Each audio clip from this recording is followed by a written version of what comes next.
SBR Videos is sponsored by Sports Cash System. Click on the link below for more information.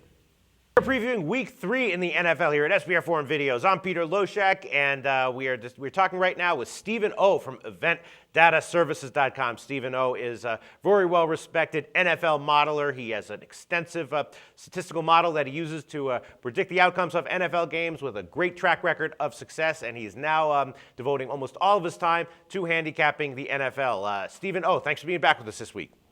Thank you for having me. I'm still a little bummed that I think I was right last week for a lot of my analysis, but we didn't get the Cleveland to cover pick right. But we did have the under. Hey, I mean, that was an interesting game that you took, and obviously after the first half, it was looking like it was a pretty, sharp pick, but they just, it was one of those games, the line wasn't quite big enough, but, it doesn't necessarily mean that you weren't on the right side. That was kind of an ugly game to pick.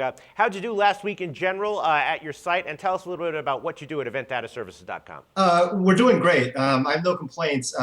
Last week, so what we do is we do picks for every game, every spread in total. Mm-hmm. And around a third of our picks are ones where we have a 3.5 point difference. So we generate a projected betting line, a line that we think the bet should be.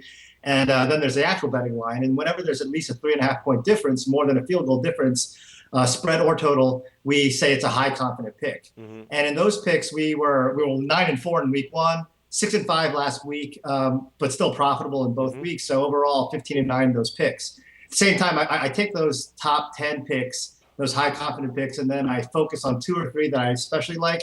And so far, we've been 2-1 for week 1 and week 2. So our clients are happy, and I'm pretty happy right now. All right, and I'm happy to have you on as a guest. Now we're going to talk about Green Bay at Cincinnati, and Cincinnati actually opened as a 1-point home favorite. Now I'm seeing the line all the way up to Green Bay -2.5, so that's a pretty significant move. I mean, obviously it makes some sense. You look at Aaron Rodgers last week, had a record-breaking game, phenomenal game. Green Bay's offense just looked awesome last week. The question is this a little bit of an overreaction? I'm not exactly sure. Cincinnati, very strong team. Andy Dalton, can get it done. He has a lot of weapons. The offensive line is protecting him. A little bit unreliable. But what do you think? You think that line is too much of an overreaction?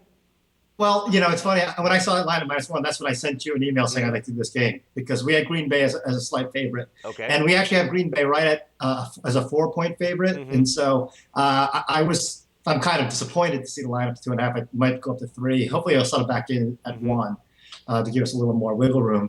But it is an overreaction before I took a closer look at the numbers. Mm-hmm. But Cincinnati has a very good defense. We know that. But their ATS record and straight-up record against teams that made the playoffs, teams that have winning records, is simply not that great. Mm-hmm. Even their defense being good, they allow something 26 or more points against teams that are in the top 10 in points scored. So they haven't, been great against the best competition.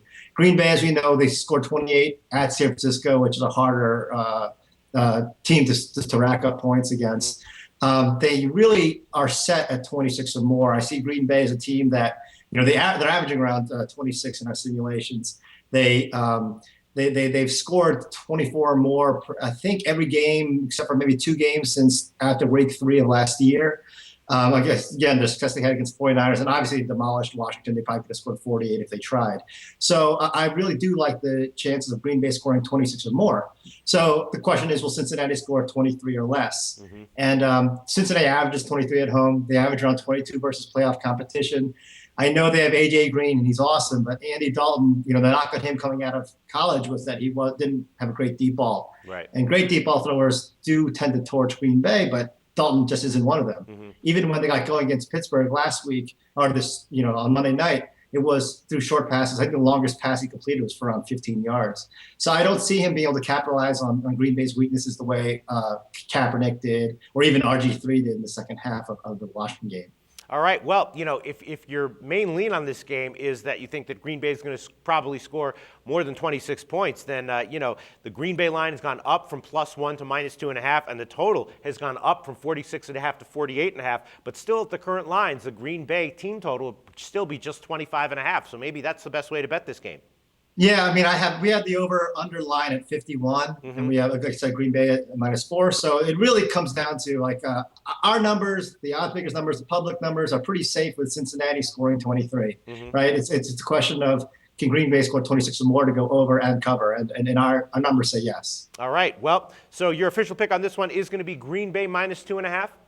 Sure. And throw in the over. Throw in the over at 48.5. You're sure 48.5? We're something like 57% on all of our totals this year. So let's keep rolling. I love it. Stephen O throwing in the total. 2 picks on the Green Bay Cincinnati game. Stephen O likes Green Bay minus 2.5 and the over at 48.5. We will see how this game turns out. Thanks so much, Stephen O. Always a pleasure to have you on as a guest.